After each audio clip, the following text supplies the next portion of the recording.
So you think Trump is like, he just took a kick to the shin and he's like, ow, I'm going back to get Greenland. Exactly. I do. Yeah. But they're turning away from Lockheed and Boeing and all these American companies and going to European and Canadian and other NATO countries because they don't trust him. And you're bang on. That's what he did. All right, guys. So we were supposed to talk about the Supreme Court today, and we will get to it. But coming into the show, I'm walking in, I'm listening to the radio as I'm driving along, and I was shocked because I'm listening to all the NATO news, and then after the NATO news, I hear that the Iran war is back on. So Jim, Mike, thanks for sharing some time with me today. Yeah, no problem, Paul. You know what? I was absolutely flabbergasted. Now, I did predict that it was a high probability that it would start again. I must admit, I predicted it 2 weeks from now. Did you long the stock because the price of oil, barrel of oil, skyrocketing on international markets? Oh, lunch on Paul. Yeah, but no, your prediction, I recall it clearly. Truthfully, Paul, I thought it was that you had predicted it for this week or next week. Yeah. But when the sealed deal arrived, your first comment was, no, this is not a possibility. They're still negotiating to do. Yeah. There is nobody in the Middle East that is on the side of Trump anymore, it seems. No. And so, I am also shocked that it arrived so fast and so hard. Anyone who watched that funeral the other day, I knew this was coming. Like I don't know if on Monday I told you. On Monday I said I watched that. I sat and actually watched it for about a half hour. There's been so many funerals lately. They did the final kind of service in Iran for Khomeini. And you know what? It was unbelievable to watch. But the number of people and the support in the countries that came. But, I left and I'm thinking, this isn't going to go well. This is not something that's going to. No, you're right. It seemed like a gathering of support, but not just a familiar support, but like it looked like nations bonding, truthfully. Oh, at yeah. that moment. Yeah. Oh, yeah. There was a little, when you pointed it out, I went back and took a look. And Jim, it's a frightening scenario where they're literally. Yeah.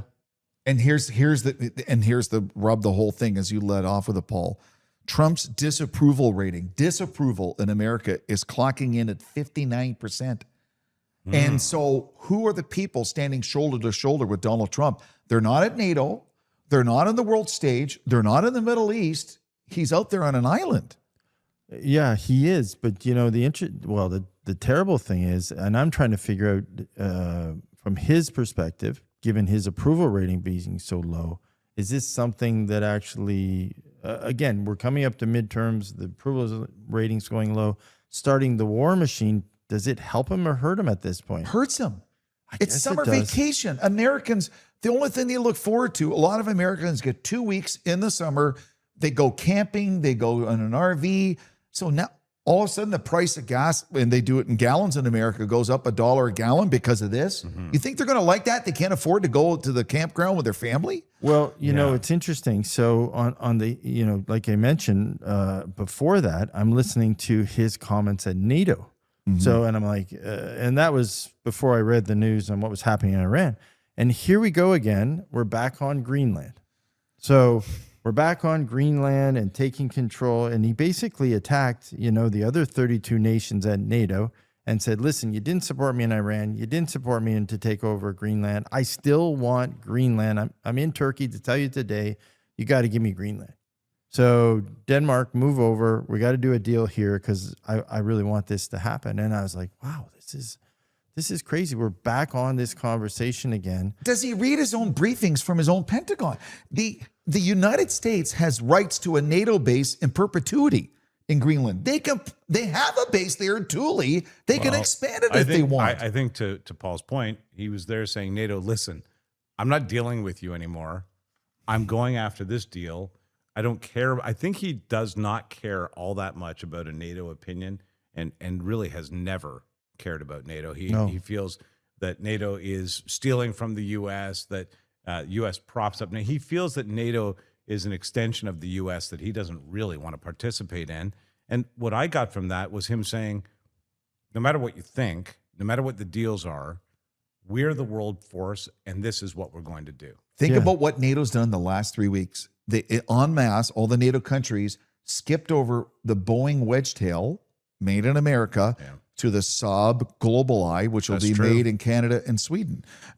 Canada, Norway, and Germany just signed a massive historic contract for 12 submarines built in Europe. So you think Trump is like, he just took a kick to the shin and he's like, ow, I'm going back to get Greenland. Exactly. I do. Yeah.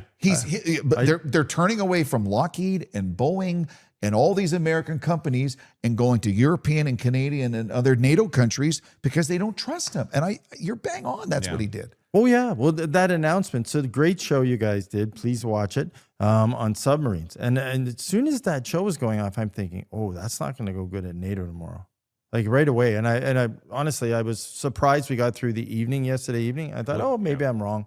Got up in the morning. I'm like, oh, no, you were right. It wasn't But wrong. he was just busy. Yeah, he was busy, but he his advisor sure got him back on Greenland again. And it didn't even look, Jim, you made some comments, what I thought was interesting, because it didn't look, who's ever briefing him and backing him and doing his strategy right now is moving him at such a rapid rate that even he's having a hard time keeping up with it, because he's making, he's making mistakes on calling people the wrong names. He's doing and he always does that, but it's gotten worse. It's gotten worse because I think they're moving there's so many things happening now. He's going from the 250 celebration of the United States. He's going, UFC, he's going the celebration, he's going to NATO. Into the war room. And even in NATO, he arrives in NATO, he's talking about Greenland, he's calling the Iranians scums again.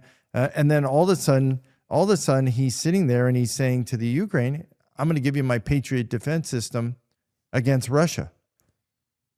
That is out of nowhere. Out of nowhere. And it's like in a 24-hour loop. And I'm thinking to myself, oh my goodness, like the amount of, I hope the amount of conversations that have to take place here, because each of these have huge strategic implications, right? Now, does Putin and Russia view that as America being too involved with Ukraine? Oh, 100%. It's got to be now, right? His response was, it's a technical impossibility, so let Trump yap. And that is often the response. Oh, okay.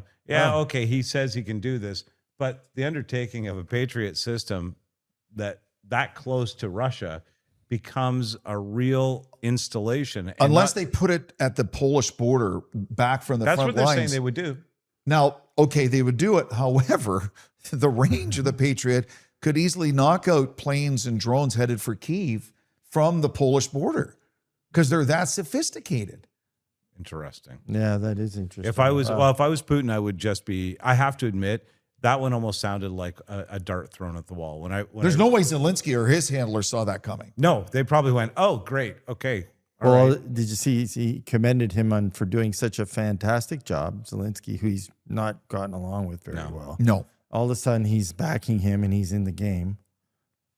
I don't know what prompted all of this and why it actually, why he decided to do it at NATO. But, what started out to be a show that we originally started to put together for today, which was really on the floor. What was that show about again? Who knows? The show was on a flurry of Supreme Court decisions. Yeah. That the U.S. and not only the implication on the United States, but the, let's call it the debris or the spinoff that hits Canada. And we've talked about it time and time again. We don't have, as a country, let's call it a very dominant Supreme Court. And I'm not knocking the Supreme Court, but the U.S. Supreme Court plays in much. They have many more petitions for cases. They're in the news every 2-3 weeks. They're in the news. It's almost like a pillar of the American way of life.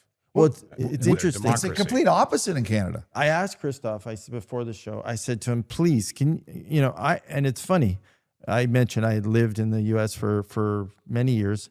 I know, so whether it's Roberts, Thomas, Clarence Thomas, famous in the U.S. for all the getting through, Alito, Kavanaugh, Barrett, Kagan, Jackson. I know most of the names of the Supreme Court, which is interesting. And then I thought to myself, and I know, quite frankly, this is because they're in the news so much. I know 6 of them, and I know which 6 of them are Republicans that have been put in place by the Republican Party, by the president, because he has to nominate them. Yes. And then they have to go to a hearing. They get beat up. They yell at them now. It's terrible. What a terrible process that is. It's an awful process. And I